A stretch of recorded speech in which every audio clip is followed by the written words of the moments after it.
Protesters at the Dakota Access Pipeline continue to hold strong against the construction of the pipeline. And even though various police officials have used brutality and violence against these peaceful protesters, there have been police departments throughout the country who have refused to go and support the Morton County Sheriff's Department.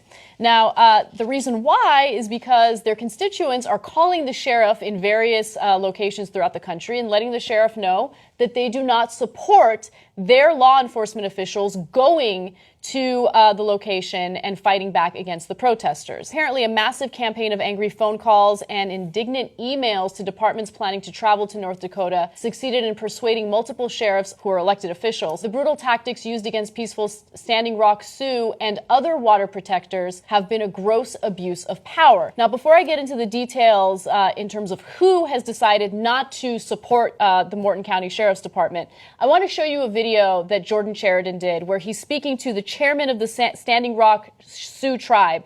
And it shows you the kind of brutality that they've been met with and why people throughout the country are against the way that these protesters have been treated. Take a look. I mean, I've been here 5 times between the not reading people their rights, illegal strip searches, chemical weapons use, rubber bullets, point blank range. I could go on. I've noticed the force escalate with law enforcement.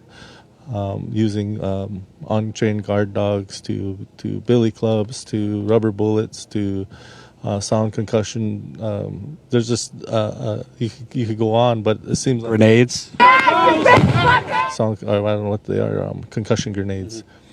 So you can see and water and freezing temperatures. So you can see the force increasing, and they'll come up with every reason, every excuse for them to use the force, and it's escalating. And as it escalates, and there's more and more people, I think everybody's concerned for safety. I would say the Corps of Engineers is concerned for safety, and the tribe is concerned for safety, and we all should be concerned for safety for people. We don't want to see anybody in a hospital. We don't want to see anybody losing a life for this. So the state of North Dakota, along with Morton County, has unbridled power, and they have demonstrated that they will use it at all costs to injure any of our allies. Yeah, he seems worked up. Like that's the guy. Those are the guys that they're saying, oh, they're the ones causing the trouble. There is no evidence, and it drives me crazy when the mainstream media just takes Morton County Sheriff's talking points and writes them as if they are facts. They just write like, oh, there's allegations of violence from the protesters. Really? From who? The Morton County Sheriff who's committing the violence against them. Do you have any evidence? Did you send any reporters? Yeah. If you didn't send any reporters, then you don't know, and you shouldn't just reprint their press release. Yeah. That's not journalism. Well, look, to be fair, Michael Wolff believes that reporters just need to be stenographers. He literally said that, and just report what people in power have to say. Oh, well, that's real journalism right there. Journalism for him. So now we've shown you over and over, and watch the videos on TYT Politics, youtube.com/TYT Politics. You see where the force is coming from. It is clear as day. We have it on tape. It is the police firing upon the protesters. You never see the water protectors firing back. The only time you saw anybody with a weapon on the side of the protesters was when it was a Dakota Access Pipeline plant, a guy that they caught with ID from the company with a weapon, okay? Mm-hmm. So they caught him trying to instigate within the encampment of the protectors. A provocateur. Right. Yeah. So it's very clear which side the violence is coming from. And I know in the mainstream media, they think the state violence doesn't count. The state can do whatever they want to you. You're an American, you believe in your First Amendment rights? No, the state can just roll over you with what appear to be tanks over there. But guess what? The cavalry's coming. Mm-hmm. So as the cops are retreating from across the country, as Anna's about to tell you, Wes Clark Jr. and Michael A. Wood have organized a ton of veterans to come in on December 4th and December 5th and help the water protectors protect the water and the land. So now that is going to be a very interesting moment. Are you going to mow down those veterans?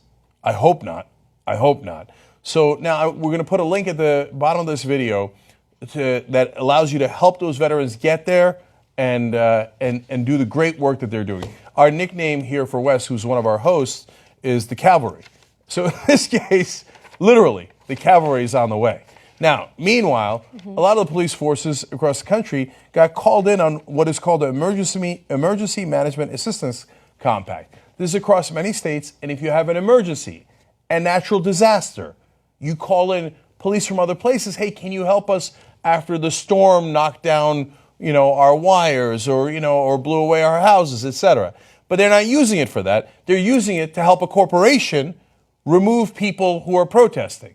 So after a while, some of the cops across the country were like, wait, why are we doing that?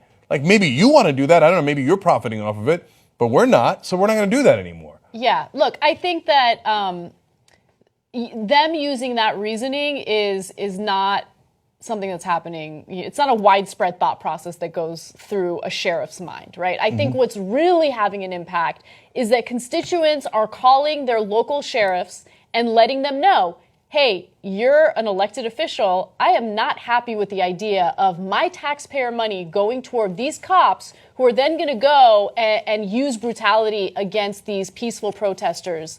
And so I love that. It shows that you have an impact, right? And it's something that we're seeing now with very specific police departments. So let me give you a few examples. Vocal public objections caused Montana's Gallatin County Sheriff Brian Gutkin to literally turn his detail around after they departed for North Dakota. So he had already sent the detail. And then he was getting so many calls from constituents saying that they did not support that action that he's like, hold up, homie, you got to turn around, okay? People are not happy with the situation. Here's what he said. I got messages from England, Poland, New Zealand, Australia. I wanted to go and help my fellow law enforcement. I just don't understand where we separated from the public. It really breaks my heart. We are not the enemy. But he also says many of you emailed and called the office to voice your concerns. As your sheriff, I was very humbled by the honest conversations we had. Although my actions were well-intentioned, you made it clear that you do not want your sheriff's office involved in this conflict. So he heard, the constituents out, mostly because it'll have political ramifications for him, come re-election time. But I love that they're listening. I love that, citizens are having an impact on what's going on right now. Yeah, and look, that's how democracy is supposed to work. Yes, he got calls from across the world, but that didn't affect him nearly as much as it did when his own constituents were like, no, really, turn him around. Well, why would I spend my tax dollars in Montana to go do something over there that's questionable to begin with? And he's not the only one. It also happened in Minnesota as well. So, yeah. And also Wisconsin's Dane County Sheriff Dave Mahoney and his personnel lasted 1 week policing water protectors. They were supposed to be there for 3 weeks, but then they pulled out early. So it's, again, having impact throughout the country. Yeah, and Minnesota's Hennepin County Sheriff Richard Stanek had sent in people. In fact, they'd helped break up a lot of the camp, which was very unfortunate. But the Lieutenant Governor, Tina Smith, said, I believe he should bring his deputies home. It's not really our business. And they did. They brought those guys home. So as the cops who work for corporations, for whatever motivation they think they have, start to dwindle, and then a lot of Americans are now coming to support Standing Rock, it's become an interesting dynamic here. And I know there's a president who claimed that he was going to put his walking boots on if progressives needed his help. And he's got nothing left to lose. He's only got a couple of months left in office. Somehow, he still can't find his walking boots. I don't know what's going on. So, look, hopefully we'll get to a story about how Obama is doing what he can to protect public land before Trump is inaugurated. And he's doing really good work there. But why won't he go out and support the protesters in this DAPL movement? I don't get it. Because he's not a progressive. Yeah. He just isn't. He looks at these... He said, we're going to let it play out. In other words, I'm going to let him roll over you like I always do. Apparently, on election night, he called Hillary Clinton and urged her to concede, because that is what Barack Obama's been doing for 8 years, conceding to Republicans. So same thing here. But that's okay. We don't need him. Yeah. Okay? Join Wes Clark. Join Michael A. Wood. Go to the link below. Help out. Do whatever you can. Get up there. Shailene Woodley bringing a lot of attention to it, doing wonderful work. Susan Sarandon was on the Young Turks saying, hey, if I got a bank that's got money invested in this project, I'm pulling it out. And she did. So they're leading that effort. So everybody's chipping in every way they can. And by the way, the place where they're building the pipeline is unceded territory according to U.S. treaties, it is actually Sioux Nation land that they never ceded to the U.S. government. And the U.S. government acknowledges it. That's why they've offered them money to compensate them for the land that they took. And Sioux Nation has $1.3 billion waiting for them if they take that offer. And they say, no, we never asked for your money. That is our land, and you know it because it's in the treaties, and you've offered us money for that land. We do not accept your money. That is Sioux Nation territory. So they have a lot of the law on their side, yet they've got the tanks facing against them. I think what they need is the American people on their side.